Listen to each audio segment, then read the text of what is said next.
Uh, Welcome to Public Safety Meeting. I'm joined by my fellow councilors here, Councilor White, Councilor Hogan, Councilor Kearney, Councilor Driscoll, and of course, Madam President. Appreciate it. This meeting is more of a discussion, so we just want to know a couple of things, and for the department to just educate us on the progress of legislations. So more than anything, I spoke with Chief Buckner. Was it yesterday, Chief? Or this morning, actually, this morning. Just to let him know that we would like to hear the success, the struggles with the right to know, ATV legislations, and of course, we'll talk about other logistics later. But more than anything is you know, with any legislation that is passed, it's the intent to make sure that it achieved what it was meant to do, and that we want to do that. So I'm going to give it to the department to take it off. It's our little public safety tradition. They usually just present to us, and then hold your question until they are done. Also, if you are a member of public, I don't know if there are any here. This is a public safety meeting.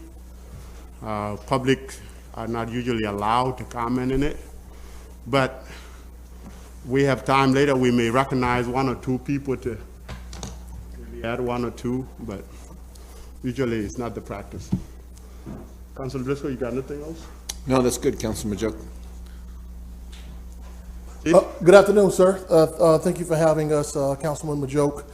Good to see everyone in person. Obviously, we may be headed towards a virtual setup again, but it certainly is good to see everyone back in the chamber. We have several updates of significant points of interest to the council and to the public that we'll provide you with. I'll start today with our first one, was the ATV legislation. As you all know, that's kind of an Achilles heel of the city during our warm weather months. Cross sections of the city that we get complaints about that, and we had some success with it, and we wanted to share that with you.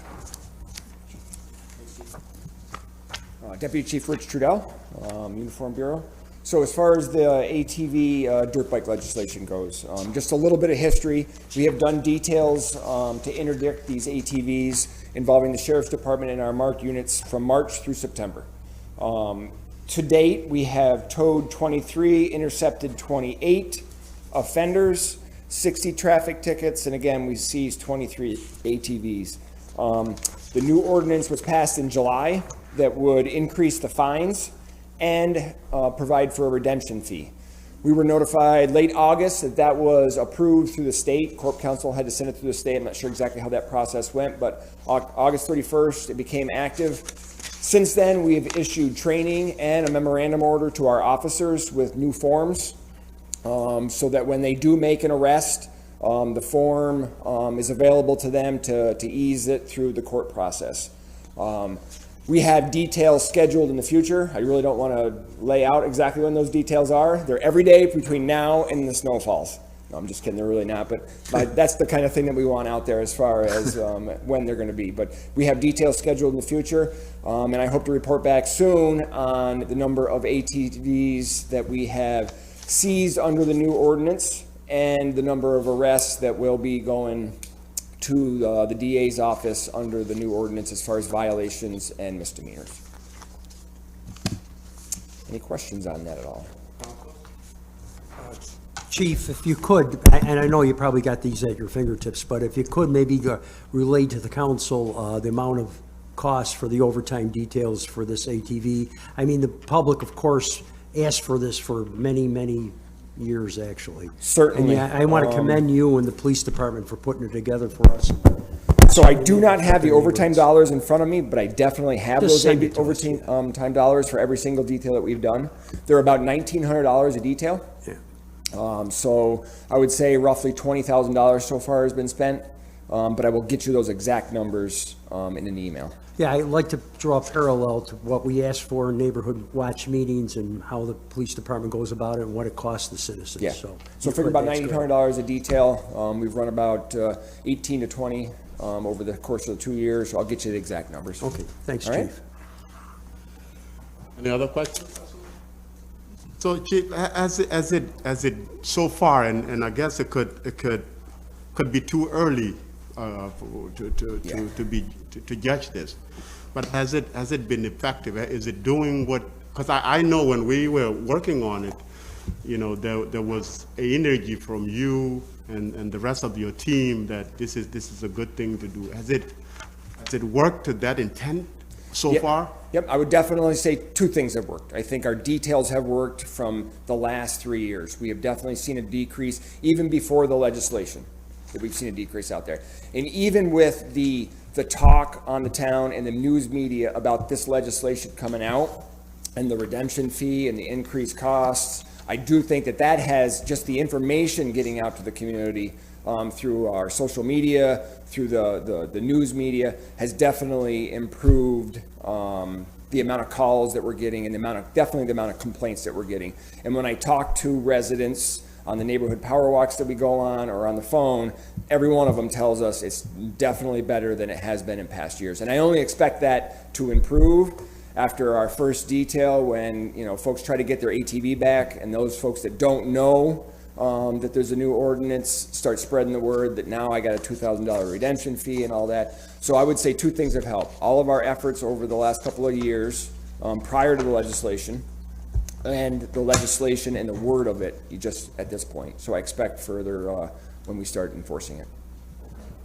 Now, with the officers that are assigned to it, what has that done to your personnel, and how many, if you can disclose that, how many officers are assigned to these details? So the detail right now is a voluntary detail because officers do like to work it.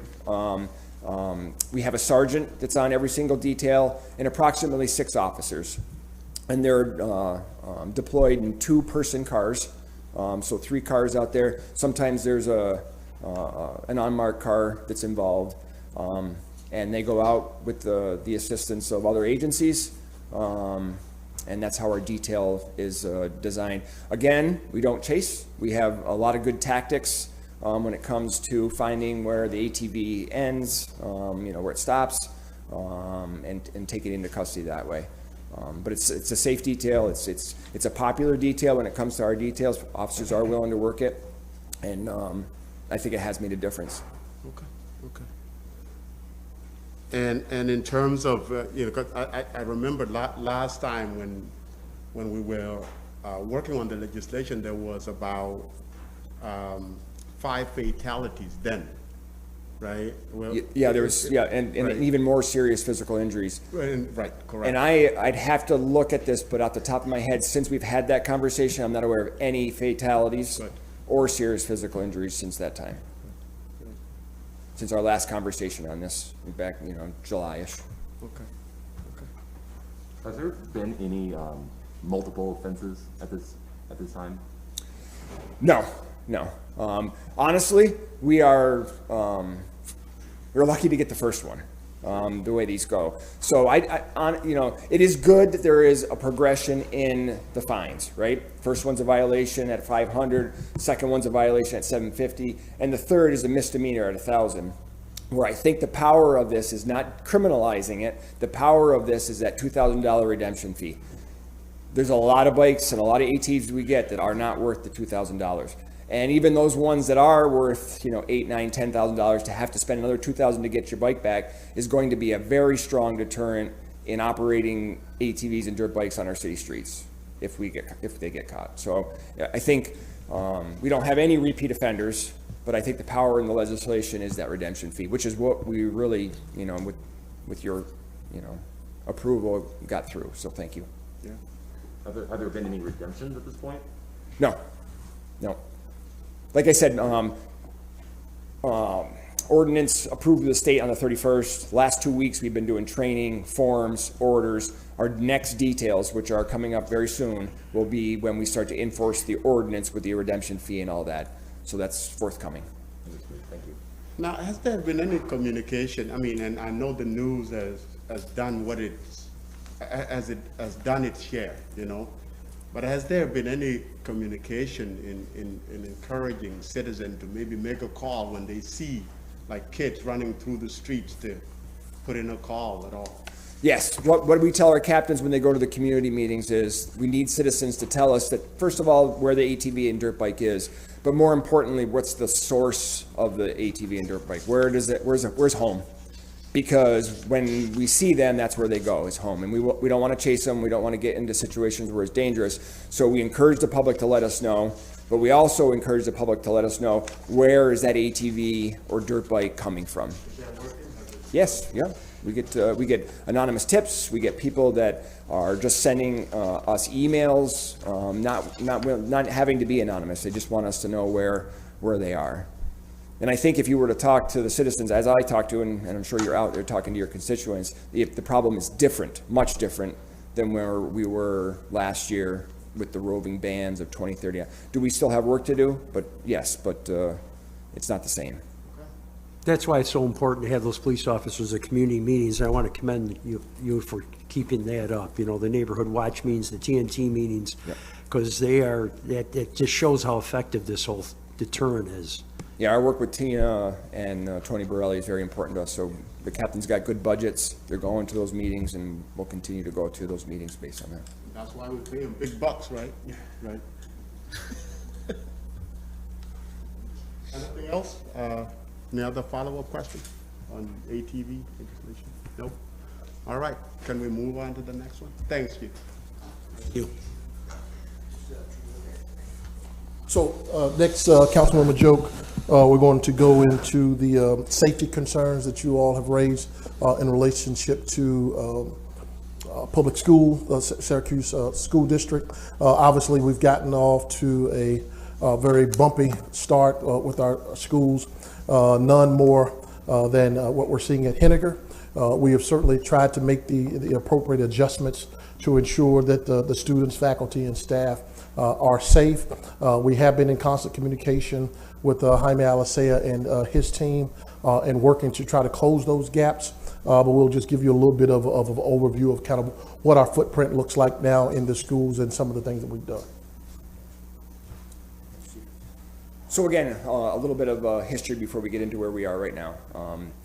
We had an MOU recently expire with the school district, and I think the council just recently approved our new MOU. And based on that new MOU, we must provide 6 police officers and 1 sergeant, and with our staffing in mind and the safety of the schools in mind, the chief makes a determination to go up to 10. So right now, when we started the school year, we had 1 sergeant assigned. Very encouraged by Sergeant Giarusso. I'm glad he took this job. He comes to us from 2 different backgrounds. He had a background with patrol and most recently with our gun violence suppression detail, which was very successful out there. So we got a lot of experience over the year in GVSD that he's brought to the school district. Excuse me, Chief Trudell, could I just ask a quick question? Sure. So when you said 1 sergeant and 6 officers, that's district-wide, or Yes, yep. that's district-wide? Yep. Okay. So the 1 sergeant is in charge of all of the SROs. All SROs, And yeah. then the 6 officers are deployed in the beginning, 1 per school, and then a rover. And that rover was designed to go to where the problems are. And as you know, our problems have been Henniger. So since before last week, when we had the problems at Henniger, like week 1, we knew this, and the sergeant has maintained the rover at Henniger the whole time. So there's always been 2 officers at Henniger, and sometimes 3, because the sergeant himself has been there as well. Now we are backfilling that rover position because some of the other schools may have issues as well. So we're backfilling that rover position with an overtime car up to 2 officers. And at no point this week or last or in the future will we let Henniger go below 2 officers. And if that means that I have to assign somebody from patrol to that Henniger school because somebody's sick or whatever, then that's what we have done and that's what we will do going forward. Couple of things to the overall mission of the officers in the school, and this is in the MOU as well. Our officers are not there to handle administrative disciplinary issues, up into including fights. The minute an officer gets involved in a fight right off the bat, there's a potential to criminalize that situation because the officer has to use force. There could be, charges that are brought. So we had a SRO meeting with the captain in charge, the sergeant, the 6 officers, and the school district, Dean DeSantis, Tom Ristoff, and we laid out that expectation. The first people that are going to engage in fights are the sentries and the school staff. We will not engage in fights or disturbances until we are asked to by the school district. Now, obviously, if it's a dangerous situation, then our officers are going to jump in. But that was something we set out, and I think that's important because, again, with the mindset of our officers being there for criminal issues and to build ties with the school district and the students and not to criminalize situations. So that's something we set up very early on. So you may not be able to answer this. So are there social workers in the schools?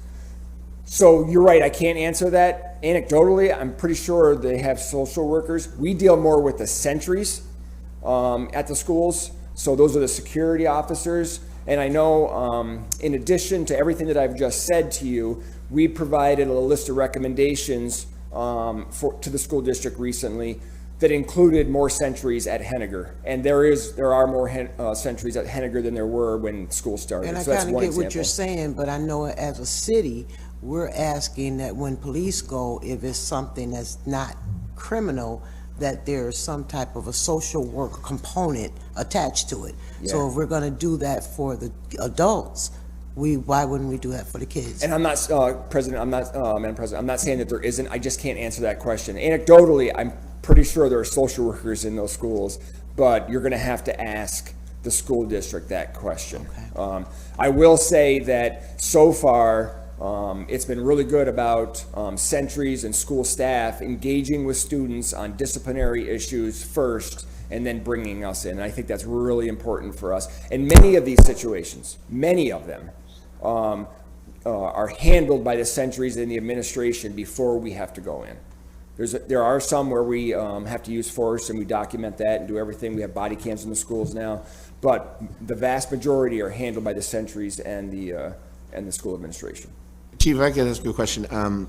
When you mentioned that you don't get involved in fights until it reaches a point where it's a potential physical hazard, how do you draw that line? Where's the gradation there between something you would let the sentries handle to when you, as officers, have to get involved? There's no one set of circumstances that I can lay out to you right here where that's the case. That's why we train our officers the way we train them. They have to use their discretion at the time based on the circumstances. If they see that the sentry is getting overwhelmed, or if they see that the sentry, there's people behind the sentry that are potentially dangerous, there's so many different things in the mind of the officer, but I can assure you that every one of those has to be justified to the point where They'll have to explain when it, I'm going to engage, and there can be a myriad of different circumstances.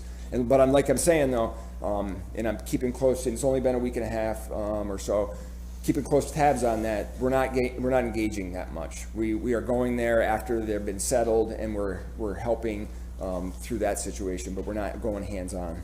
Okay, thank you. Now, If you haven't been going hands-on, do you know how many arrests or citations have been issued at the school so far?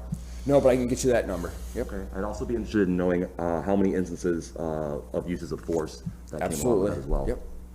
Well, you're aware of the one that was in the paper. Yes. But I can get you that, and they're minimal at this point, but yes, I can. What kind of information goes into selecting or assigning these officers to this school? Is there, how do you assign these officers? Right, so that's also spelled out in the MOU. The officer has to have 3 years on, and they go through a selection process based on our collective bargaining agreement. And there's 7 criteria that we go through: training, experience, education. There's 7 of them. Evaluations, and we give each officer that puts in a hierarchy. And based on a set of points, that's the individual. Now, at that point, they have to go talk to the school district as well. right? We go through our process, we pick, but then the school district interviews them as well. So it's a joint process in selecting an officer. And then once the officer is selected, there's additional training that they go through that the school district requires as well. So it's a joint process, but we also have to abide by our bargaining agreement when it comes to our selection side of it. Yeah, as a city school graduate, I know a couple of officers that were really, really good with kids, kids in high school, of course. Yep. I know officers like Officer Johnson. Jimmy Johnson? Yep. Yeah, Jimmy Johnson, who he was just, kids love him. Right. Now, has there been a way where you go back to officers like that who bond so much with the kids and do well with the kids to kind of help you guide how you develop maybe a training curriculum for potential officers that be assigned to the schools? Yeah, I mean, certainly an officer has to have the technical side, the law, search and seizure, all of that stuff, but just as equally important, we want to be able to have officers that engage, and that's where the school district training comes into play. Understanding the teen mind, making sure that our officers are able to go into situations that are completely different from adult situations on the street, or maybe even juvenile situations on the street, to juveniles in the school. So that is an important aspect. And a lot of the officers that put in for this job already have a mindset towards dealing with children. That's what they want to do going forward. So they've already come in with the mindset that that's appealing to them. I mean, in terms of the size of the schools, I don't know if I can say I'm glad there's 2 officers there, because I know when I was in high school, I was a 6'2", I was kidding, but there were much more kids that were larger than me, right? And to have 2 officers there, I don't know. I guess the question is, do you think that's enough? Yes, I think 2 is enough at Henniger, especially on top. Well, they started the year with 4 sentries. 1 got hurt, so they went down to 3. But based on working together with us, they're up to 6 or 7 now. So it's not just the officers that are in that school. There's 6 or 7 sentries as well. So I think 2 is enough. We did a lot of research in this. We looked at past body cams. We looked at past police reports. I recently came back from a national training seminar where I talked to my colleagues from across the nation and asked them, how many people are you putting in your schools? And most are putting in 1. And of the ones that are putting in 2, they put in 2 based on the school size.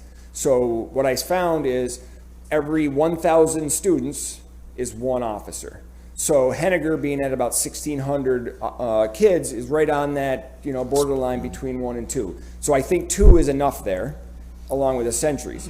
I'm also, like I said, I have a lot of confidence in the sergeant that's running this, and he's listening to his SERP officers. The other schools, and I'm sure you know this, but just to throw it out there, Corcoran has 1,200, so pretty close to that 1,000. Nottingham has 1,200, Fowler has 1,000, and ITC has 580. We have our finger on the pulse. We're talking to the school district, we're talking to our officers and our sergeant assigned, and if we need to, the officer safety and the school safety are paramount. Those are the 2 most important things. We will make adjustments, like we did at Henniger, to make sure that our schools are properly staffed. Chief, do SROs have body cameras as well? Yes, yeah. And those are meant to be running all the time, yeah? Those are under the same guidelines that an officer on the street, any police involvement. Great. So the minute they engage in a police activity, That has to be under on. the body-worn camera policy, those have to come on. Gotcha. And they've been a great addition to the school. And I'm glad the school district worked with us on getting those into the MOU. Great. Yes. Thank you. Every one of them.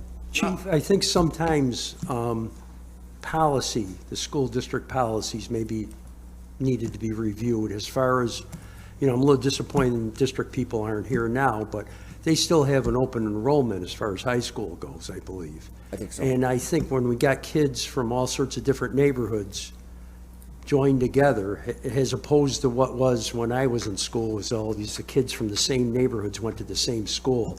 I think you're just asking for trouble, and I've always said that. Yeah. So do you meet with the superintendent or any of the school board members regarding that, policies or things like that? Certainly policies have come up, but to get to your question, I have not talked with them about the open enrollment and how that affects it. And I have not heard that from my officers, but I haven't inquired that either. So I will ask that question as to what their feelings are on the open enrollment. I will say that when we have athletic events, and even at Henniger, there are non-students coming in, and at the athletic events, we're concerned about students from other schools coming in. So it's potentially a problem as well in the open enrollment in school. But I would leave a lot of the specifics right up to the school district on that. Chief, I know with the department, and correct me if I'm wrong, I know with the department, you will see the data, right? You sit and you're responsible for the department data, right? Right? I think I understand what you're saying, but I'm Okay, not quite sure. So we pull data in from the schools. If that's our involvement in the schools has a data behind it. Number of arrests, number of use of force, number of times we engage. That's all being tracked. Okay. Now, has there been any data collected as to how the student, the staff of the Syracuse School District feel about the presence of officers in schools? Yep. So I'm aware of the school district doing a survey prior to our negotiating of the MOU, where they asked all of those stakeholders, Okay. students, teachers, the community, and I remember that the overwhelming majority wanted officers in the schools. Another question. Do you know what the racial makeup of the SROs are? So we have 2 black officers, 3 white, the sergeant is white, so I think there's 2 black officers and the rest are white. And then- No, I'm sorry, 3 black officers. Thank you. And then another question I have would be, I'm just wondering if, the officers in the schools aren't necessarily supposed to be hands-on until an escalation of some sort. What's the benefit or strategic benefit of having an additional officer at the school? The strategic, well, in the case of Henniger, just based on what's going on, we need 2 officers there. Multiple fights break out in different locations. The fire alarms are getting pulled a lot. That brings 1,600 students in the front of the building. So based on the events at Henniger, 2 officers are important there. Based on the events at Corcoran and all the other high schools, I would say, and the officers are telling me, we're good with what we're going now. We're good with 1. But I think you just previously said that the officers weren't necessarily supposed to get involved in the fights. Yep. So what role does that additional officer have in preventing an altercation from starting? I would say that the number of fights that we have to get involved in and that we're getting requested to be involved in at Henniger is what's driving the need for 2 officers. So just, for me to wrap my head around, because I've talked to a couple different people in the department about this. I mean, the requirement for 2 officers in the school and why we want 2 is, or in the officers in general, is that, you guys would be reporting to calls regardless at the school. Even if those officers weren't there, that we'd be having to take officers off of responding to, on patrol to go and report to the school, correct? Correct, absolutely. Okay. So I'm not saying that we shouldn't have officers in the school. I am 100% behind having the officers in the school. I want to make sure they're well-trained. At this point, I believe Henniger needs 2. I'm not sold on the fact that the other schools need 2. Okay. Yeah, I'm on board with the officers in the schools. I think it was great when I was at Henniger. Yep. An officer, a deputy chief in this room may or may not have been at Henniger when I was there, but I don't want to age either Big guy of like us. this. Big guy, Eats was a at lot. Henniger. Yeah. I first met him when I was in high school. I want to go back to what, kind of sort of what Counselor Hogan was saying when he talked about from the same neighborhoods. I personally think, because from everything that I've heard about the Henniger incident, all of that started from the streets. So a lot of things that's happening in these schools, they come from the streets and end up in the schools. Absolutely. So that's I what agree I've with you. gotten from that one. I can't change open enrollment. I hope you understand that. Yeah, I mean, We Yeah. know Okay, that. I yeah. think it's been a problem, and I think, I mean, it's been, let's say it could be the epicenter of some of these problems, I believe, along with President Hudson. Yeah. And I know, like, if you talk to the social workers, and when I worked in the school district, every school had a social worker, and I think they might come to the same sort of conclusion. I think the community as well, Pat, because these are kids, and these kids are taking street things to the school district, and it all started from that shooting of Demetrius. So, I mean, that's what it stemmed from, so we have to be cognizant of that, and we have to do something different. What are we hearing from the other schools, Chief? I mean, I know Henniger has been looming large in the press and in this conversation, but what are we hearing from the other schools? Are we seeing a lot of flare-up, or is it more relatively calm in contrast to Henniger? More relatively calm, more relatively normal. We've had our problems at Corcoran. We made an arrest there. But I would say it's About average it's to, about to average. normal. Yeah. Okay. It's Henniger that, and I'm not sure, like I said, we sent a bunch of recommendations that were different at Henniger from the other schools, and the school district has been good. They've been implementing those changes. So I think we're moving in the right direction with the 2 officers and those changes. Now, you may not have answer for this, Chief. What goes into prevention? Because what I'm hearing is we are reacting. What goes into preventing these fights that maybe start in the community and making their way into schools? So you'd have to talk about to the school district about what they're doing for prevention. The plan for the SROs, as moving forward, is to institute school-based training that the SROs will do relative to police involvement. DARE and GREAT, you can have your opinions on them either way. DARE has been shown across the nation through studies that it's not effective. We are looking at real world scenarios. What do you do when you get stopped by the police? What are police officers' jobs? What do you have to do when you get stopped? Do you have to provide your ID? We want to get the SROs in a position where they're providing school-based training curriculum over time. Now that's going to take some our resources right now, and we're going to get into staffing levels are super low right now. But when we are able to get our resources up, that's where we want to get our SROs in the schools doing that for a prevention side of things. Sorry, did you say DARE has been shown to be not effective? That's correct. Okay. It certainly has. That was definitely my anecdotal experience from high school. But don't get me wrong. I'm not saying that, and Chief Shaw, because he's been in this school, it is an awesome way for officers to build ties with kids. Yeah. Right? I'm not taking that away. I am saying that there's awesome ways for officers to build ties with kids and be effective in the message as well. Right. And I think that's the difference. That over time, great works, but we've seen lots of studies on DARE. The data is showing that it's not Yeah. doing what it intended. Despite, like you said, anecdotally, there's good relationships built between officers and it's more students. than But anecdote. You definitely get those relationships. Yeah, those relationships, It's just, how much does that resist Translate. the use of Yep. drugs is what the studies have shown is not effective. Thank you. So I think there's avenues for an effective SRO school-based curriculum, and I'm going forward. I'm very, very happy about that answer because it basically seems to admit that police don't really have much role in prevention. And what I think that we need to do as a community is to address some of these root problems that cause these issues as poverty. Like, I'm glad that we have the Police Athletic League.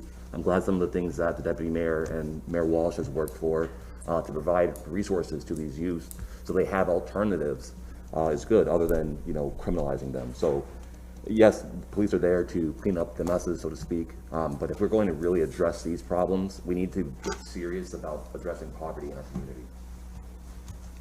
Yeah, and even non-curriculum based, our officers are engaging with students to prevent problems right now. They're building relationships. I see it when I go to Henniger over this last week. I can see them engaging. They know who the students are. They're trying to quell the problems outside of that teaching. Any other questions? All right. Thank you. Thanks, Chief. All right, sir. Next, we have, you had on our list were staffing issues. So I'll give you a rundown of where the police department sits today. Currently, we have 387 sworn officers. That includes 36 officers that are currently in our training academy. That gives us about 351 officers from an operational standpoint that we're able to utilize. 83%, small here, 83% of are male, about 16% or so are female, 8% are African American, just 2/3 of 1% are Asian, 1.5% are Native American, and then just shy of 3% are Hispanic. For the non-sworn workforce, there are a total of 87. 49% of those are male, 50% are female, 26% African American, 71% white, and then the Native American is 2.3% there, 4.6% Hispanic. We're obviously having challenges. When you look at that, we're authorized for 425 with our most recent budget. At a couple of years or so ago, we were at 425 that we actually had on the department. So that's a loss of about 75, 80 police officers less that we're operating with today on the street. Sorry, Chief, when was that? When did we have 425? 425 was back in 2019, I believe that we were at 425. Wow. And then we had this mass exodus through resignations in retirement. That certainly has impacted us. You've seen some of the things that we've had to do in response to that, in moving our gun suppression team back into the uniform division. Our K-9 unit went back to the uniform to help with that, and there are many other services from an investigative standpoint that we have either minimized it or we're having to shelve that and do it a different way with that bureau. It's impacted our complete operations. The good thing about it is we also have another class that's coming in the first week of February. This class is the current 36 will graduate the second week of December. We expect this next class to be the same, about a 30, 35 or so officers for that class, and we're about to begin the process for that through the civil service. A point of clarity before we move on with the stats. I believe that the MOU that we had with the school system is in our pipeline with you all to be approved. I don't think it's been officially signed yet, I'm told. And then the other part of that, there's been a couple of things put in the universe in reference to a young man that was supposedly in the school with the gun. We had intelligence that there's someone may be in the school with the gun. We never saw a gun. We never were able to confirm the intelligence that we had. There's been a lot of wrong information, maybe some intended or unintended, but at no point was the school system or police department involved in any kind of cover-up. We certainly would not do something like that when you're talking about something of the safety of our kids at concern. But I'll take your question. Yes, ma'am. Yes. Just clarity on the contract. The MOU is with the school district. It is not before you. It won't come before you until it's gone through the school district process. Gotcha. Thank you. Now, about our staffing, if you have questions, I'll take those. Just a quick one, Chief. I know one of the things that was very exciting when we heard the potential of you being chosen as chief was your ability to bring diversity to the Little Rock department. Do you know the data on the new classes that have come through and what the breakdown is as far as gender, ethnicity, et cetera? I don't have the specifics for the last class. I can tell you that it is a very diverse class. I believe there are 7 or 8 different languages that are spoken in this class. We did real good with new Americans and African Americans in this class, and we continued our progress with females. We've done very, very well with that. So we're seeing incremental progress with each of the classes that we put out. Certainly not to the level that we would like to be when you looked at African Americans, are 30% of our population with our most recent census. We're certainly not in that neighborhood yet. And we're still below what the census called for, which was I believe the target for that was 10%. So we're getting there, but it's going to take time to do so. You can't turn these kinds of things around overnight. I think that much of the traction that we're getting is because the community is beginning to get engaged with us. For example, the study sessions for the written exam that's given, we give 6 or 7 of those preps for the study exam at various locations throughout the community, many of which are in our churches, so they are involved. This last process included a community panel that interviewed the candidates before the chief's panel, which is that final waving of the hand to say that this individual is good to go forward, and 5 individuals representing our community participated in that for the first time. The good news about that panel, which was some very early good returns on that, almost the exact same individuals that were identified as problematic by the citizens panel was also identified by the chiefs panel. So we are head and heart in the same place, and that's we will have that group back again for this next panel, and we will continue to have community representation in the process, because one of the things that we're trying to fight is the mystique of that there are these mysterious things going on in our process, so that we're not doing everything possible to try to diversify. And I think that when you bring citizens who are respected in the community literally to the table, they can see exactly to whom we were looking at and some of the reasons why some individuals did not make it. And, oh, sorry, Fred. I'm sorry, Chief, so the citizen panel, is that made up of the police advisory panel? No? No, ma'am. They're totally These are different? individuals that were specifically selected for that panel. Who makes that decision? Chief's office. Okay. Yep. So that's you, Chief, right? Yes. Okay. What final say? Yes, sir. Okay. Okay. A quick one, Chief, if you don't mind. Yes, sir. My fellow counselors. So we know some retirements come early due to whatever, getting poached by other departments Yes, sir. or low morale or other things. Leaving out the unforeseen potential of those incidents, how long do you think would be going at the rate we're going to get back up to 425? If we keep doing the classes and, what's the timeline has been, every 6 months if we're going in a very accelerated rate? We're lucky if we can do 2 classes in a calendar year. Right. An uncomfortable part of this, and it continues, that will be around the corner. Our slide, as far as when we began to see the mass exodus, occurred when the contract was originally voted down. That's when that started. We have another contract that's looming around the corner.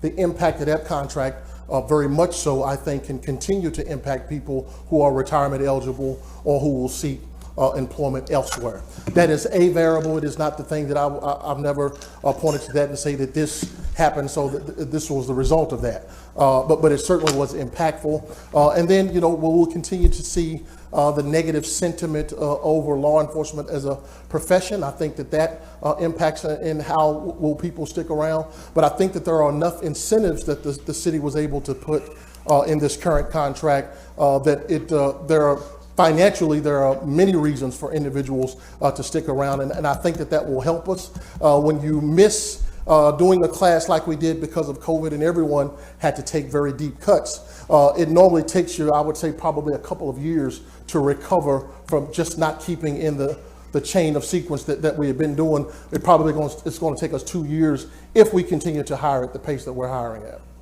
So you'd say, barring the unforeseen things we're talking about, contracts, morale, other elements, we could see numbers back up in 2 to 3 years should there not be any additional exodus of I officers. believe so. Yes, sir. Okay, thank you.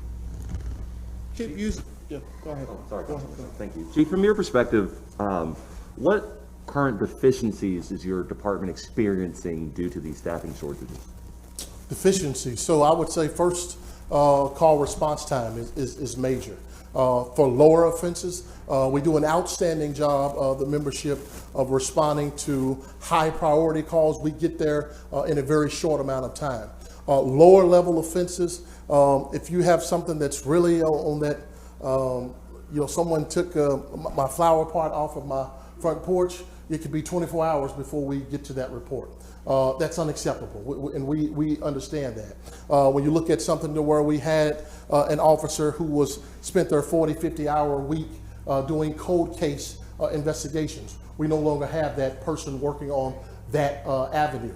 Now, if we get information in about a cold case, we have the ability to take that information, process it, and begin to look at that to see when and where we can fill in some of the gaps of what we didn't know. But it's not someone's job to do that every day, because we had to move that individual to our warrant squad. How many because we cold had case retirements. officers did you have? I'm sorry? How many cold case officers were there? I think at some point probably in general history, it's been as many as 4. If we can get Chief McGork up here, but recently when we did it, President Hudson, it was one gentleman that was doing that, that we most recently moved out. Does that answer your question, sir? It does, Chief. And do you have any data that you can provide us that would show how, that would quantify these antidotes that you're telling us, right? That shows that the response time is longer, that things are, I'm just interested. Oh, we certainly can get you response time data that shows level of the call and how it was triaged initially, and the amount of time that it took us to get there. Yes, sir. That'd be great. Thank you. Yes, sir. So with the cold cases, Yes, I just ma'am. want to ask you a question here, because we know that these cold cases, the shooters are still out here, right? Mm-hmm. And the shooters are probably shot 1, 2, 3, 4, 5, 6, 7 more times, Yes, right? ma'am. So I'm just trying to figure it out, because they're still out here. Understood. It is something that I know that you and I have spoken about several times for very personal reasons, and we understand the need to have someone actively looking at those cases. The challenge that we have is we are a city that our day-to-day is challenging, and we have about an 80+%, mid 80% arrest rate of individuals specifically for homicides, and the national average is about 62 or 63%. One of the reasons that we're able to do that is the way that we converge on that case and those initial 72 hours, that first week or two, that the amount of resources that we can put on that. If a case has gone cold, while it's certainly frustrating to the victim's family and the people who are interested in where we're going with that case, we certainly have to be strategic with our resources for a new case that just came through the door, where there's fresh information coming in, so that we can attempt to solve that before that information goes cold. And again, I know it's frustrating, and I know that Ms. Caldwell is probably listening, Rashida, but want to hear these kinds of things about cases. But we certainly were just stuck with a plethora of things that we're responsible for, and trying to triage until we, to Councilman Driscoll's point, to get back on our feet to be able to do the full service of the things that we're trying to do. Yes, sir. Chief, if I see, to your point, when I go to those neighborhood watch meetings and TNT meetings, your officers do a great job as far as detailing as far as these serious felonies and these serious crimes go. Yes, sir. But a lot of the calls, probably 80% of the calls I get as a city councilor, and I emailed the first deputy on, are quality of life issues. Yes, sir. And I've always wondered why, like cars parked illegally, red tagging cars, things like that. Why the community service officers, why couldn't we have them do that and have your police officers answer what are serious calls? Great. Is it a union issue, or? It's partly a union issue, and I always, before I say something negative, Okay, controversial with I say stuff like union, I'm a union pension collecting chief of police, so I adore and appreciate unions. So am I. I'm a union As an pension administrator, though, unions can be a thorn in my side. Everything that we do in the form of replacing police duties and responsibility, we have to negotiate with them. A good nod to them that in past president, Mr. Piedmont, and current president, Mr. Moran, they have agreed with us for certain spots to, through attrition, take some of our positions that a badge and gun are doing the job now to transition to a civilian spot. So since I've been here, I think we probably did that about 15 times, where we identified maybe 22 or so. So we still have some other spots that we plan to do that with. In addition to that, for example, we just asked if we could transition some of those individuals, non-police gun carrying folks, over to the SU games. Doesn't take a badge and gun to be at a barricade to make sure that traffic is flowing freely. So that was a plus for us, because we were literally getting to the point to where we were having to order officers to work overtime because we had a contractual agreement with SU. Having those individuals do that, plus we made the decision recently to push our recruits out who are in the academy to fill some of those posts, because we will have a sworn police officer within a geographical area of those individuals if they have a problem. But we feel like that the training that they've had based upon where they currently are 10 or 12 weeks into the academy, you can handle a barricade and direct traffic. We reinforced the training with them recently for that. That will free up and minimize the number of times that we're having to force officers to work some of those overtime details. And any of those positions to where we get either civilian or recruits to do that, it has to be offered to the sworn workforce first, and then we go down the ladder to begin to offer those positions to the non-sworn in our recruits. Chief McGork, sit down. Okay. Was there other questions about some of the, and I don't know if I quite answered all of your question, Councilman White, about impact to some of the things that we're seeing. Trudell is certainly surface-oriented suffering because of what we're having to do in patrol, because that's the face of the police department. It's where 2/3 of our workforce is. But there are things that go on beneath the surface that more impact Chief McGork's investigative bureau that don't not necessarily on the surface, but it's certainly challenges that we have. And that bureau, because he gets his replacements from retirement resignations primarily from patrol gets their replacements from the academy. The academy can only produce a class once or twice a year, so that slows everything down. And when I have a choice to fill keep patrol staffed, or let investigations go short, we always make the decision to make patrol our priority. Yes, and I'm glad you brought up patrol, because that was my question. Yes, sir. At any given time, how many officers per shift, or percentage of officers per shift, are assigned to patrol? Well, per shift, we have what's called minimum staffing, and Trudell, give me the numbers for, and it's obviously our A shift that starts at midnight, B shift is the day work shift, and then there is our C watch, which is the most active shift during the afternoons. There's minimum staffing and there's critical staffing levels. And there have been several times during the day or a shift where we've been at critical staffing levels. If you can give me those numbers, Trudell. So for our afternoon shift, our minimum staffing is 32. That means that if we go below that number, the lieutenants are authorized to hire to get to 32. We will never go below 25. That is our critical staffing number. And we have reached critical staffing number on Sea-Watch several times where we had to order officers, but we will never go below that 25, because we feel like that is a number that is needed to adequately and safely answer calls for service in the city. So that's Sea-Watch. A-Watch, which is our overnight shift, is 28. That's the minimum staffing number. You go below that, they can hire up to it. Our critical staffing number is 19 on the weekends and 18 on the weekdays. That's a very low number, but that is what we feel is necessary to staff an overnight shift. And again, we've hit that number over the course of the last month or so. B-Watch, which is our day shift, again, 28 and 18 is the critical. And as far as deficiencies in the patrol division, I would say for number one is response for service.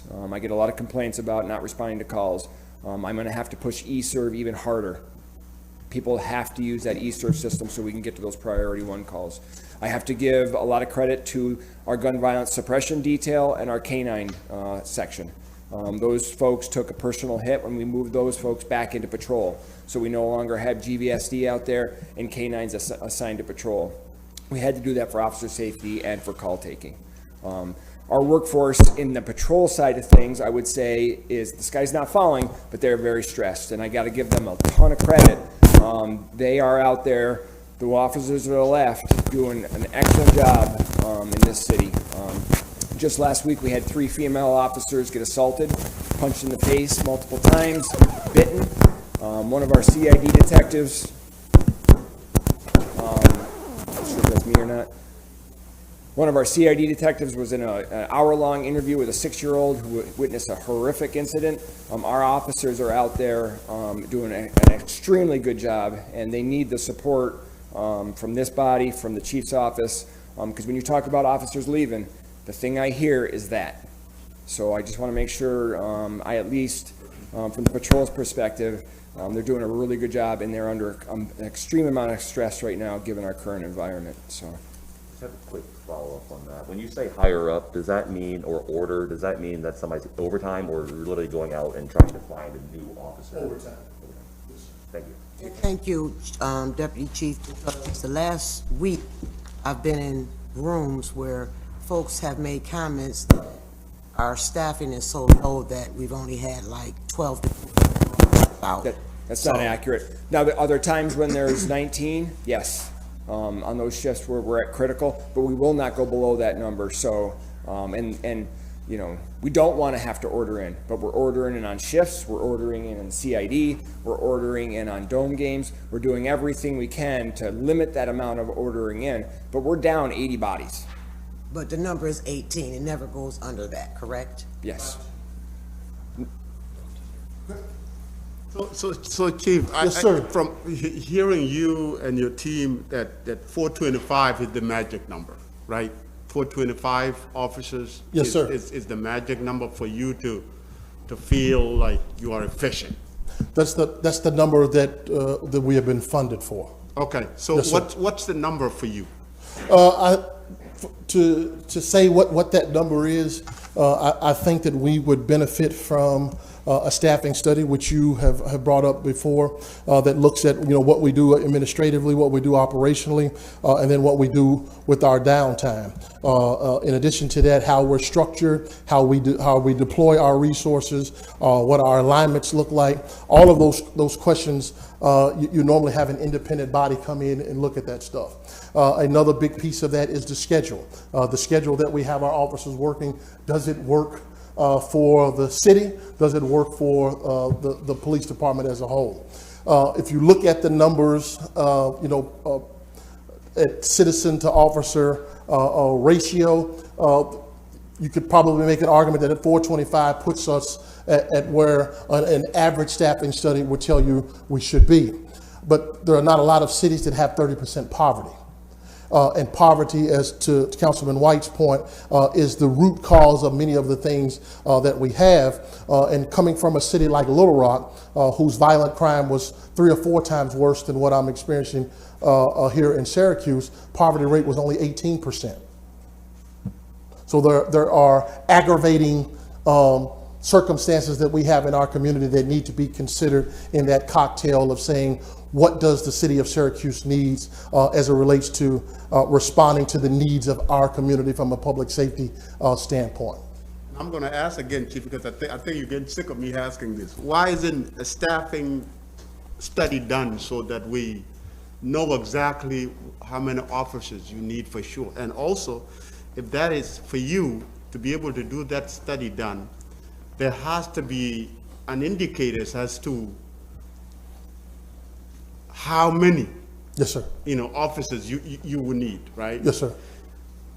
What are those indicators, and why isn't that study done thus far? It's a fair question, and I will tell you that considering that we had the 425 for a very short amount of time before we begin to drop from there, I would like to see us operating at the 425 for at least a calendar year, at least a couple of years, to say that we're being good stewards of the resources that we have. Before that we ask an outside entity to come in and tell us that we may need additional resources, let's first see how we sustain our challenges or respond to our challenges in the community when we have 425-ish for a sustained amount of time. And thus far, we haven't had that. And Chief, for me, and this is, I'm just saying this for the sake of saying it, Yes, right? sir. 387. Yes, sir. you're experiencing that it's a small number. Yes. But if we do this study, the staff study, this may be enough, right? Because I'm just saying that because there is no indication, because there hasn't been a data that show that 400 is the magic number. Yes, sir. There hasn't been a study that show that 387 is not enough. Yes, sir. There hasn't been anything. Is it this body that is blocking that, or is it the administration? Who's blocking that? Counselor, Well, first I would excuse say- me, Counselor, we fully fund the police department to 425 officers, correct? Correct. Yeah, I mean, I think the issue is getting enough officers into the people in the pipeline to become officers. Correct. And I just, in full clarity, that police contract that you mentioned that caused, disheartened many police officers, that police contract start next year, that 425 officers is going to cost us an extra $5 million, which translates, as far as the tax base for the city of Syracuse, to a 5% raise in taxes, potentially, unless we take that money from somewhere else, and plus we're going into another contract. So that's, I always want to tell the public out there and these neighborhood folks, when they talk about policing, everything has a cost. $2 million of the police contract, the $8.5 million we have to settle that contract, comes from because we weren't able to fill up to 425 officers. So, I mean, everything, like I said, everything has a cost. So, I mean, I think the strategy is, with what police officers face on a daily basis, what kind of a job is it now and what kind of job do you have to do to attract people to become police officers? That's basically it. And it's a tough job. It's a tough job. It's always been a tough job. And I think that is increasingly becoming tougher. To answer Councilman Majoke's question of, how do we know that 387 is not enough that we have today? Well, I can assure you that everything that I outlined to you from a performance indicator standpoint will tell you that 387 is not enough. When the fact that I can tell you that I'll probably get a phone call from President Hudson as to when we're starting back the cold case and how much longer it's going to be down, and why is it taking you 24 hours to come and take my report for my plant on my front porch, and the union saying, why are you continuing to force these officers to work overtime? They're fatigued. I don't know what the number is, but I can tell you that the number that we're at today is alarmingly low, and is causing significant issues.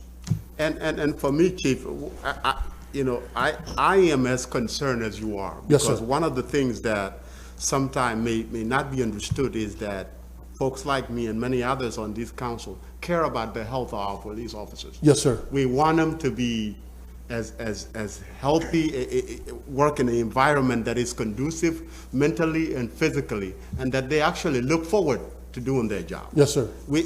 I'm going to speak on I'm concerned about that, and that's why I'm asking this. That if staffing has staffing studies have a lot of benefit, right? And we haven't done that. Yes, and sir. for us to be able to say today that we have 425 officers and we feel that is enough, is that enough in what sense? How is it enough? Have we examined to know exactly, are we efficient? Or could we even be efficient? Because that's what staffing studies do, and it hasn't been done. That's what staffing studies does, to be able to help your team. Okay, but Counselor, I have to interrupt. I understand, I agree with you, the idea of having a staff study, but to the chief's point, and I don't mean to speak for you, you can correct me if I'm No, yes, sir. speaking Go out ahead. of turn. The issue is, we're not at the number that the individual that we've hired has come up and said, 425, this is where we were before, and this is where our response times were, for outside of violent and serious offenses were acceptable.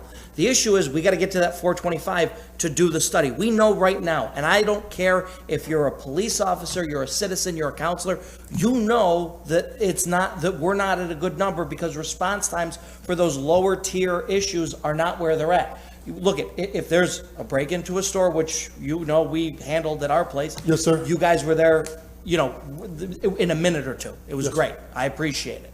But with issues outside of that, It is. It takes a little while because there are more serious, issues that you guys are reporting to. That 387, why would we waste tax dollars on a study to tell us something we already know? 387 isn't good enough. Let's get to the 425 so that we can do the study to say, is that the sufficient number? Or even if we get to 400, that would probably be an acceptable place. But to say, we're going to use tax dollars on a study to tell us 387 isn't the number, go out, have your car broken into, overnight, and you wake up to it in the morning, and see how long it takes to get an officer to come to be able to fill out that report. It's going to take a while because they're busy going to shooting, stabbings, and aggravated assaults.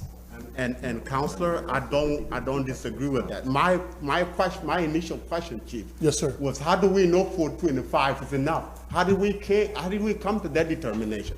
That was my initial question. Yes, sir. How did we come to that?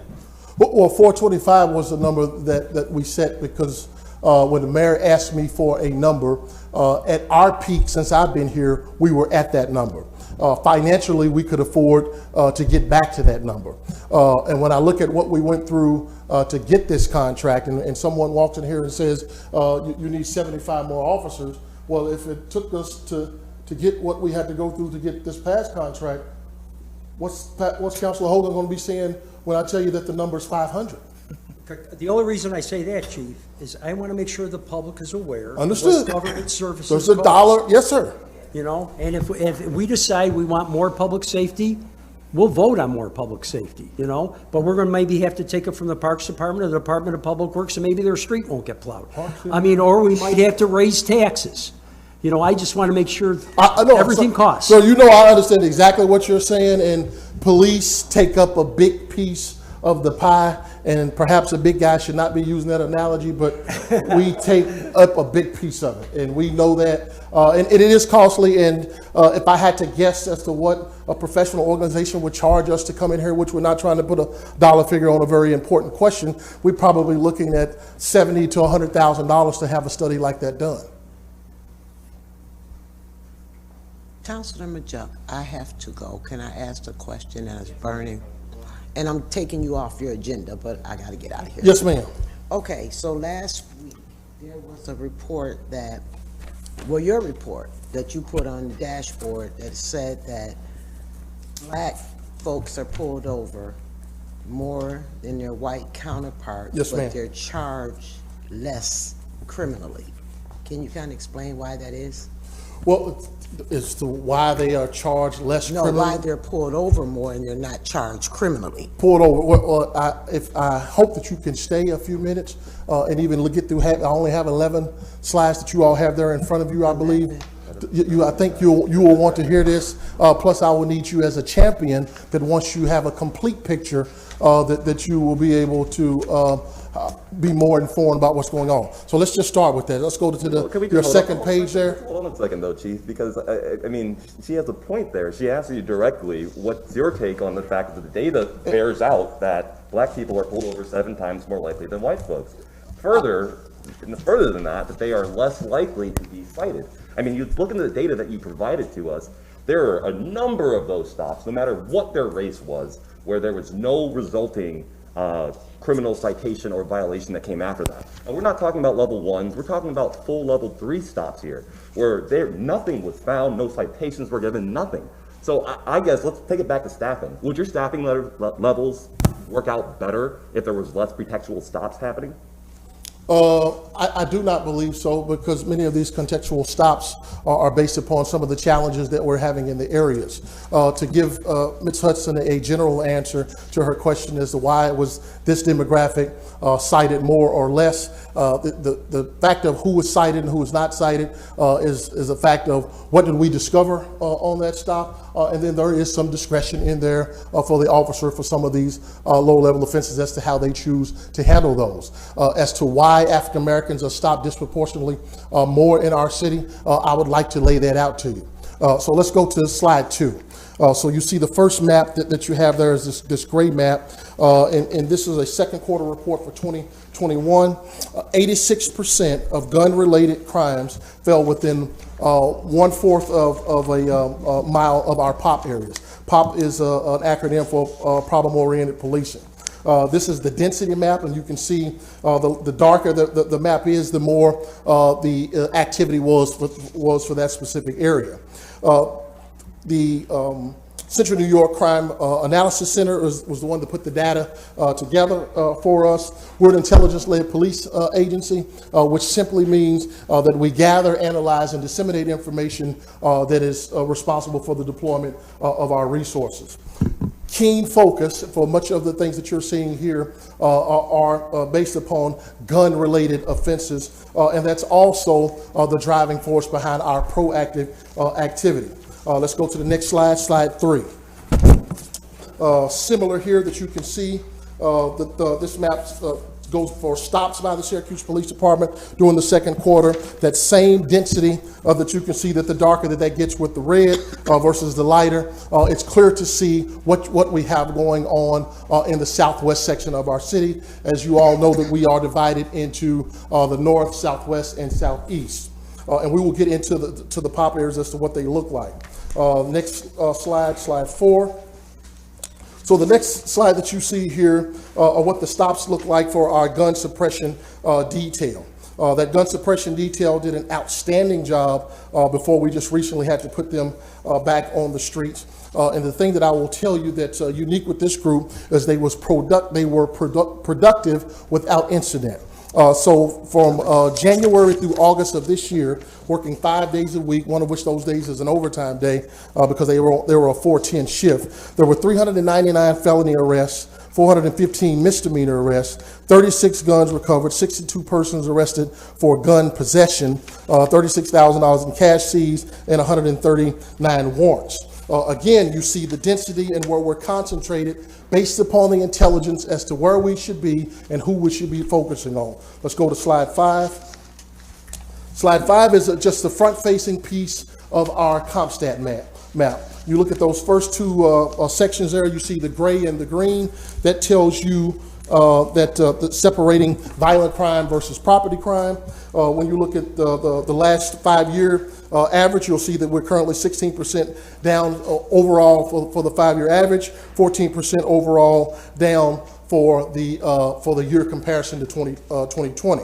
You'll also see that we're up 2% in violent crime when many cities in our jurisdiction are 30% or more up in violent crime. And you can see there to the far right to where we're divided into 3 districts. The red signifies that particular area is leading between the 3 divisions for the crimes for that area. One of the things you need to know about the reason that you see that complete red column with the North Division is the North Division is responsible for 41% of our population is in the North Division. You'll also see calls for service and population because we actually break that out. Now, here's where we begin to separate to where that question that was in the article written by Syracuse.com and the question to President Hudson. So why are we having this disproportionate contact with people of color, specifically African Americans? First, so the Southwest Division represents 21% of our population. 21% of the population, Southwest Division. Responsible for 47% of the homicides, 36% of the rapes, 25% of robberies, 38% of aggravated assaults, 37% of violent crime total, 23% of property crime, and then 27% of the overall crime in comparison to 21% of the population. Slide 6. Can I interrupt you for just 1 second? I want to just talk about I couldn't hear you, sir. I'm just wondering if I can interrupt you just a second. Yes, sir, go ahead. I'm understanding these stats, but I'm wondering, do those stats justify, because we're talking about traffic stops here. I understand violent crime. I understand the other things that the police officer here, but this article, what we're talking about is traffic stops. So we don't necessarily have the data, all the data on just specifically pedestrian stops or things like that. So I'm wondering, does those crime statistics justify pulling over random black people and brown people and hoping to find guns and drugs? Well, first I would respectfully push back that we're randomly pulling over black people. I don't know where you got that from. Well, but that- I'm extrapolating it from the data, because the arrests, there's no citations or other arrests given to these Well, folks. if you're going to extrapolate from the data, then extrapolate from all of the data. And the crime data tells you that disproportionately crime is happening in certain parts of our city. And I'm going to give you what the population looks like for the pop areas to which we spend the majority of our time. I think you want to make a But point. is every person in that community a criminal? I'm sorry? Is every person in that community a criminal? I don't think what that I'm any trying to part get of our at. presentation that we have called any citizen in our community a criminal, but we are declaring that there are certain sections of our city that are disproportionately victims of crimes and where suspects of crime are living and operating. And that justifies having essentially what amounts to a stop and frisk policy in these areas. I don't think you've heard us say anything about a stop and frisk policy, although we do stop and frisk. It's a legal, you're an attorney, sir. It's a legal thing that's available. And it's an ugly truth that we disproportionately come into contact more so with people of color. But as I continue to go through this, and I only have 3 or 4 more slides left, there's a reason as to why we're disproportionately coming into contact with African Americans. Yes, sir. Thank you, Chief. I'm sorry, Counselor, I think just an important point of clarification, which I think actually is very relevant to what you're saying. These are not just traffic stops, these are all citizen encounters. So if it were just traffic stops, I think a lot of what you're saying would make a little bit more sense. But in the context of what you're saying, a lot of this is level 2, level 3 stops based on founded suspicion, reasonable suspicion, and there's street encounters based on 911 calls, anonymous tips. So it's not simply proactive police stops where we're just stopping people. So I just think, just an important piece of Yeah, context. and I was talking about traffic stops, and you guys were talking about the global, more general population. yeah, right That's the now point I data- was trying to make, is that we weren't necessarily comparing the same sets of Yeah, the data. right to know data encompasses all street encounters. Yes, sir. Let's go to slide 6, please. So when we talk about crime, and to a very intelligent point and question that Councilman White is raising and that was raised by Mr. Lebanati in his article, we're deserving of scrutiny. We're deserving of people criticizing. Not everyone's going to agree with what we do. Some of the things that we do are ugly truths, but it doesn't mean that the things that we're doing are not necessary. Case in point. So when we go to the graph that we have here on slide 6, first I'll just briefly give you that for Asian, Black, American Indian, other, unknown, and white. So for victims of crime by race, for the part 1 categories that we capture.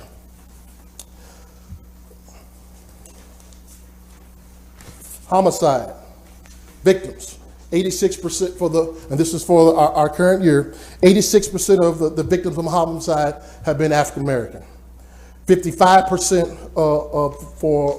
have been white for rape, 45% have been for African American. Robbery, 55% white, 37% African American.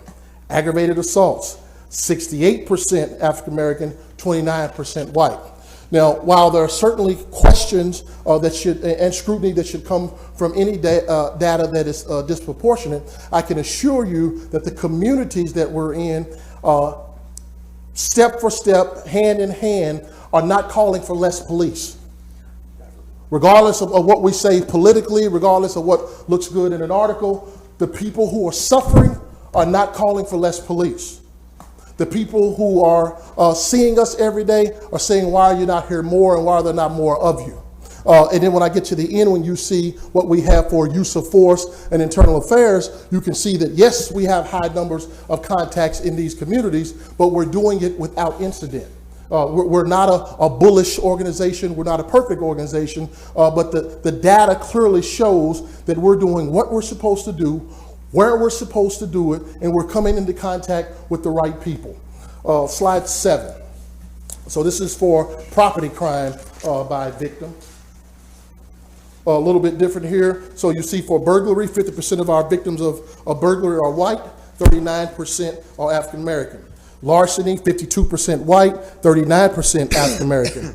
Motor vehicle theft, 50% white, 56% white, 39% African American, keeping in mind again that represent 30% of our total population.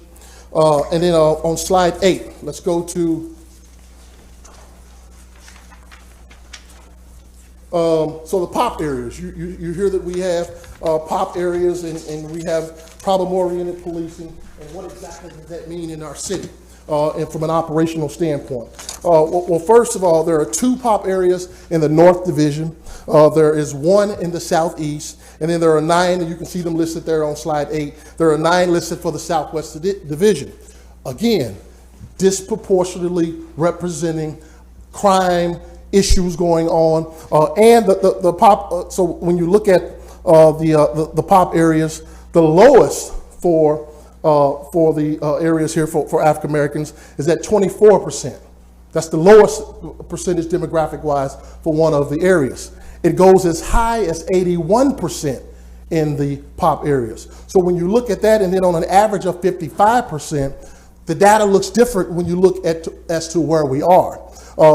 Much of this is done because you're drawing in, focusing in on data and then pulling out, or for others, we're trying to give you a complete picture of what's going on. Let's go to slide 9. So this is when we talk to the victim and we say, who robbed you? Who shot you? Who stabbed you? Who did you see pulling out of your garage on that occupied burglary? When they describe the suspect in these crimes, here's how the numbers lay out. Homicide, 95% of the time, African American, 5% white. Rape, 85% of the time, 10% African American, 10% that should be white listed there, and then 5 for other. Robbery, 84% African American, 11% white. Aggravated assaults, 74% African American, 18% white, 5 unknown. Now this is talking to both black and white victims. Here's one of my things that I want to put in the universe at this point. And I may philosophically disagree with many people about things that we do that involve us. And none of you have I ever felt like that anyone was intentionally trying to do anything to harm our community or harm our police department. I don't feel that way. I feel like that we just philosophically disagree on some things. But the thing that we all, everyone in this room, need to take into consideration, specifically with what we have in our hands from a legislative standpoint and from a police in the contact that we have with the community, are unintended consequences. There has been a major push going on that I feel that is offender driven, that, you know, bail reform. We shouldn't make poverty for bail as an element for someone who can't afford to get out. Totally agree with you. But when we do something too far left or too far right, the people that suffer the most are the individuals that these initiatives were written for in the first place. Because the thing about that is abundantly clear in this data is that people stay in their close-knit communities, and more often than not, the areas where we're having the challenges are black and brown, and the victims are disproportionately black and brown because of that. 10, and this is our next to last one, let's go for property crime when we ask them to describe what your suspect looked like. For burglary, 59% of the time, they said African American, 21% unknown, 19% white. Larceny, 59% African American, 27% white, 13% unknown. Motor vehicle theft, 56% African American, and then 22% white. Or 56%, then 22% white. I have white there twice. Let me look on my chart here. It should be 56% African American, 22% unknown, 19% white. Last slide. So it's one thing to talk about this to the points that were raised in the article, which if you look at that from a very general sense that was done with that article, and to the points that Mr. Councilman White has made, it begs the question. You certainly are going to question that. And if I'm going to talk about disproportionate or things that are ugly in data, I have to be honest and say, well, when we see excessive force in our country and in our community, what does it look like? It disproportionately impacts black, and specifically males. When we see misconduct, who is disproportionately impacted by that in the form of police? Disproportionately African American when I see the stories. We're not running away from anything in this room. Anything. We're not a perfect police organization, but we are a professional organization. And I strongly push back on anyone that says that our activity, our energy, our endeavors has anything to do with being racially motivated as to why we're coming into contact with citizens, because it simply is not true. Now, so am I anecdotally saying that, or what measurables am I using to go with that? So first of all, let's go on our last slide on 11. Look at the number of cases that we have for 2021 for formal citizen complaints. You can see what it looks like over 2018, 2019, and 2020. You can see where we are as it relates to complaints. The one anecdotal thing that I'll give you there, and Miss Relford is in the room, disproportionately, when we investigate cases against officer, more often than not, the officers are cleared of any wrongdoing. And I can tell you the body-worn cameras has certainly helped with that process. Our number one complaint still continues to be demeanor, although things like use of force are those more news splashing kinds of things that occur. Let's go to use of force.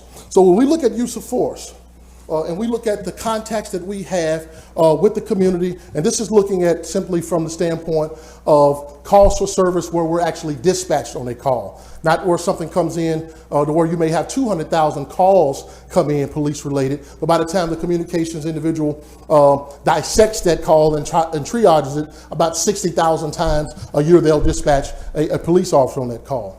So if you look at that, and we did that for CompStat through August the 2nd for the CompStat data as far as our calls for service, and then for the use of force, we went to July the 31st, so it's a difference of a couple of days. 0.007 is our use of force data. Now, I'm not a math guy. I'm a guy that gave a high five to my friend when I got a C in statistics. But I can tell you that means we rarely use force. Rarely do we use force. And we're confident in standing on that. That does not mean that we don't have opportunities for improvement. That does not mean that there's never been a time in our history when the force has been excessive or unnecessary. That's not what I'm saying. But it clearly shows that we rarely use force. We'll take your questions at this time. Any questions? I got some more questions. So Chief? Yes, sir. Are you aware of the 2010 study that was issued by this body that similarly found that Black and Latino residents of the city were more likely to be pulled over by the police? I'm vaguely aware of the report. I remember when I was researching the city, I remember that a study had been done.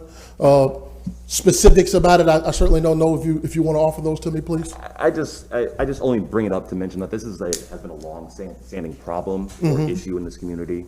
I will put it out there that I do fully support the police department. You can look at my voting record. There has been nothing that you guys have asked for that I have not voted to give you. But I do think that scrutiny of the way that you do your job and the way that it affects citizens is important, right? So, and I think I acknowledge that, sir.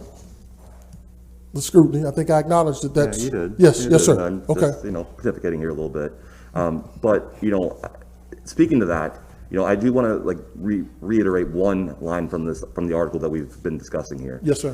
Where it says that in Syracuse, 26.1% of stops of white people ended with a criminal charge, and 19.1% of stops of Black people ended with a criminal charge, which seems to suggest, right, that the Black people that are being pulled over are actually less likely to have been committing any crimes. So when I'm bringing this up, it isn't to say that you guys are doing a bad job, but I'm just wondering, how are these people being caught up, for not doing anything?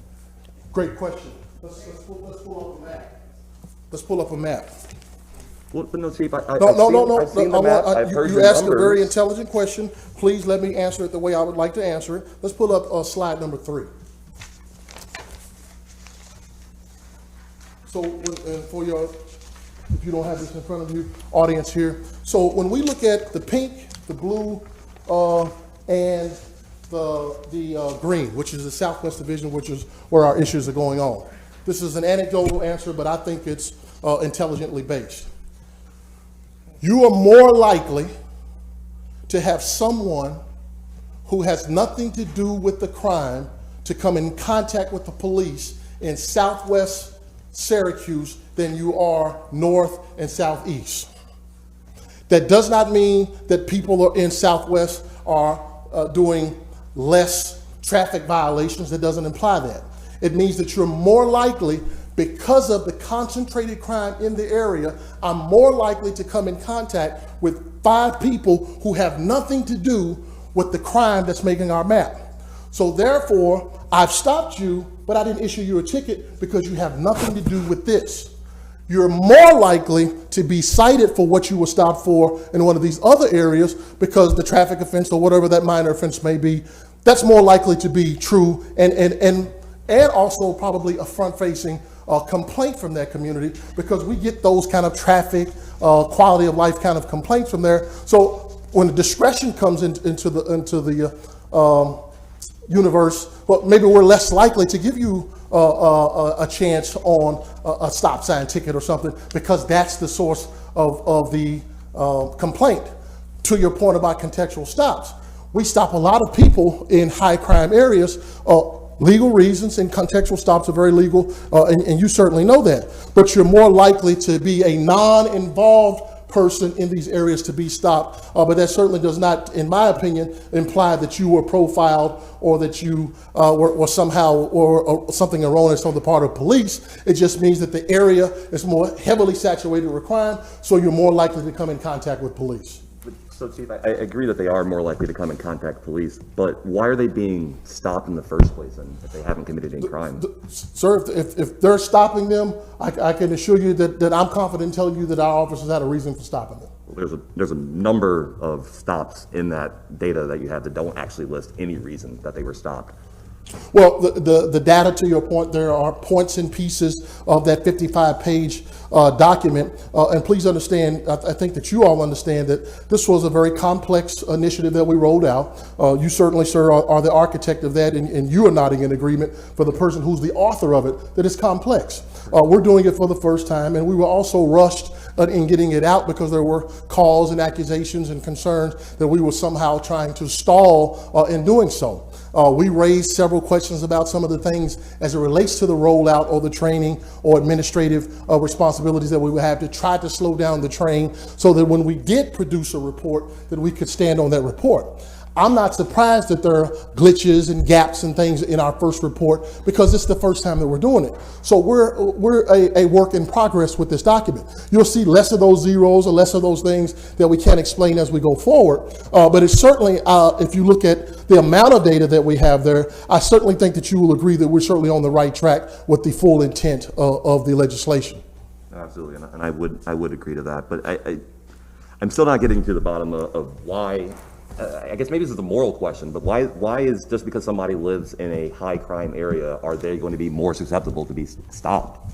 That isn't, what's the purpose of that? Well, if you live in a high crime area, and why are you going to be more susceptible to be stopped? I can tell you because of homicide, rape, robbery, aggravated assaults, that I'm throwing the kitchen sink at that section of the city.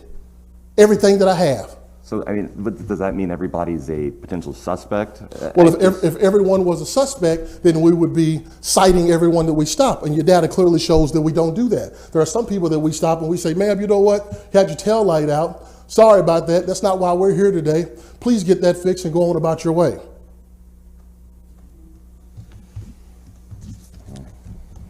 Fair enough. Yes, sir. Other questions? Any other questions? I just want to know the breakdown. I'm looking at the north. What's considered southeast and southwest? Southeast and southwest, well, you're asking a geographically challenged guy to give you the borders, because where's Mr. Trudell?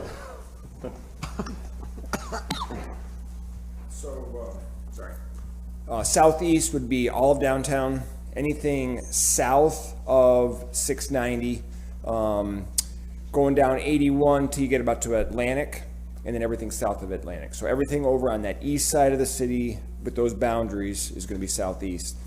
Southwest is going to be everything on the west side of 81. Anything south of downtown and south of Fayette Street as it goes out across by the railroad tracks and down into that southwest area.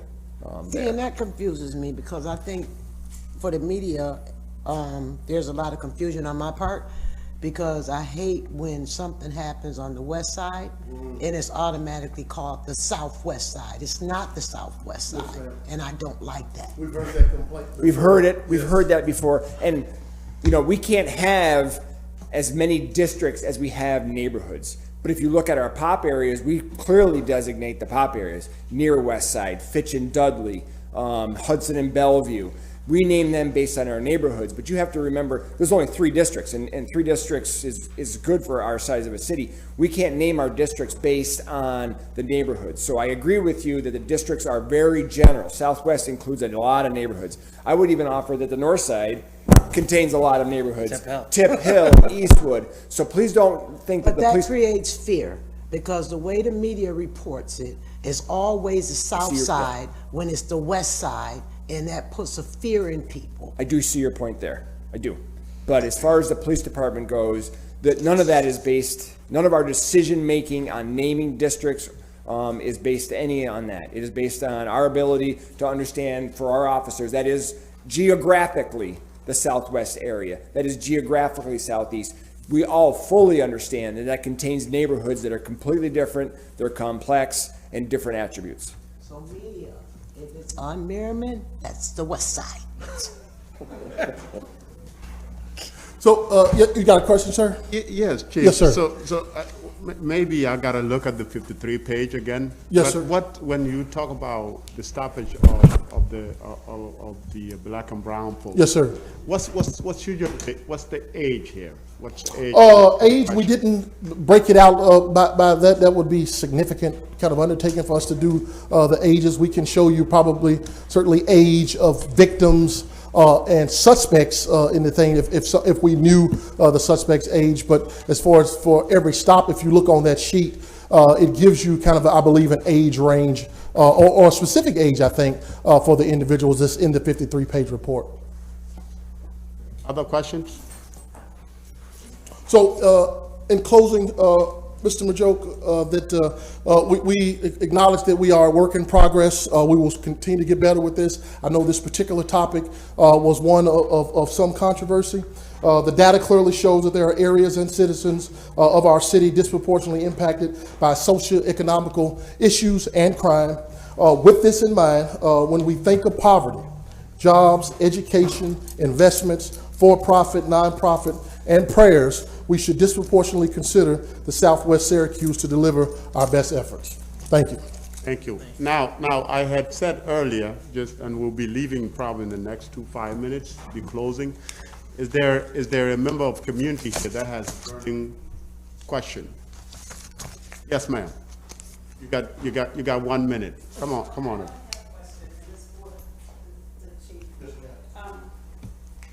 One of my questions is the elapsed time that it costs for the police to get into our neighborhoods when we do call, when we have a situation. I know you said based on the circumstances, situation, whatever, but I'm gonna use an example. I had gotten my house broken into a couple of times. I called the police department at 6 o'clock in the evening, for instance. You hadn't gotten on yet, but they didn't get there till 12 o'clock in the morning.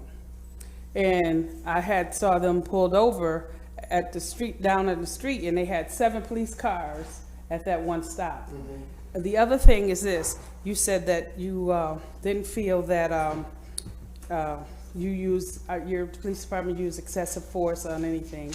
I'm not saying that they do now, because what happens now, since we have the body cams and everything in our community, a lot of things have stopped.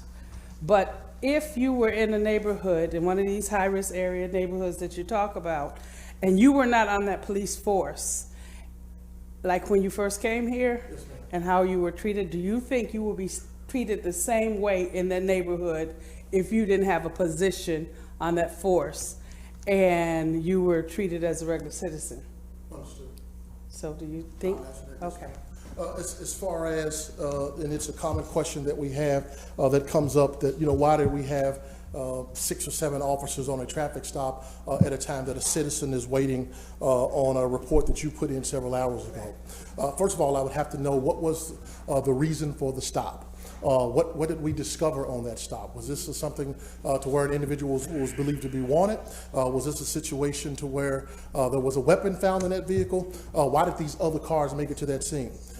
Here's one of the things that we teach in our Citizens Police Academy, and we just started one this week, is that the first 2 cars, maybe 3, are usually coming for a police purpose. That's my patrol mate. I'm riding to that car because I've called out on something. You and I work the same territory, so you're going to, as a practice, safe practice, go by to make sure that everything is okay. Someone else will come there.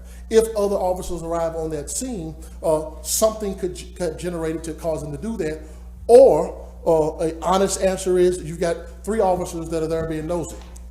That's just an honest answer to you.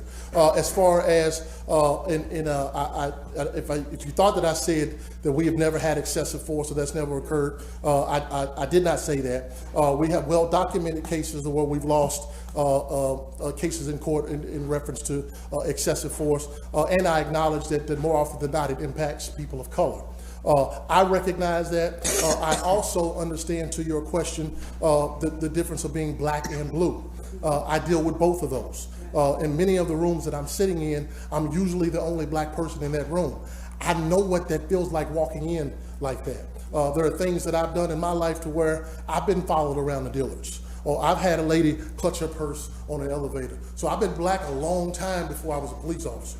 So I intimately understand what it's like in some of the fears or the concerns that African Americans have with communities and their police department.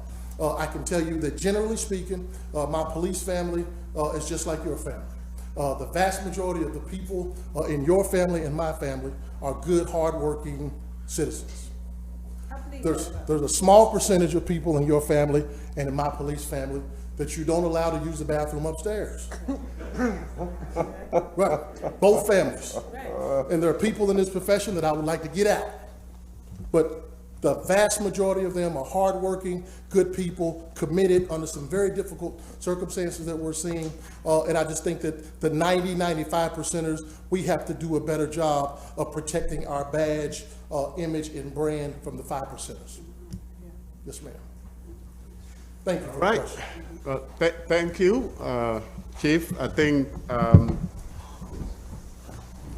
thank you for always being receptive to coming to the committee, Chief, and answering our question. Yes, we take this very seriously because it's another way.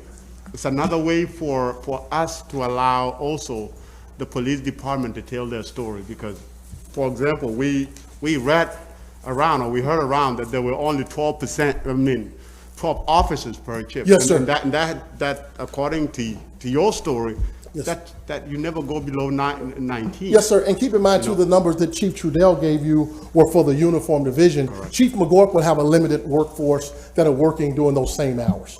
Correct. So I just want to appreciate always being receptive to our request. And I'm sure my fellow councilors appreciate the same. So members of the media community, thank you so much for being Thank you for having here. us. That will conclude our meeting today.